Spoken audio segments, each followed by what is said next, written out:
Now, before I wrap the show tonight, there's a report that I want to talk about. Earlier today, I came across this survey that said more people are avoiding news today because they find it depressing.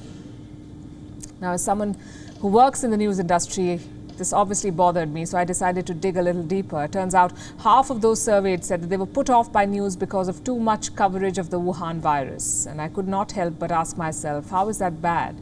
How is it bad to report on the biggest story of our times? In fact, not reporting it would be a disservice to journalism. So to those who resonate with this survey, to those who think news has become negative, I have this to say. News has become negative because we are living in times that tend to be more negative than positive. The daily news, you see, is a reflection of these times, a reflection of what's happening around us.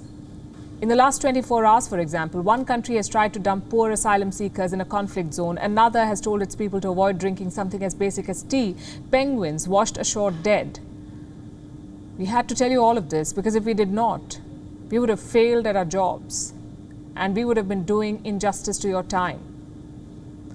You know, there are days when we too realize that these stories are becoming too sad or negative. There are days when we actively look for happier headlines to share with you. And of late, we've been struggling to find them. The pandemic, the approaching global recession, the climate crisis, the war, they've hardly left any scope for happy headlines.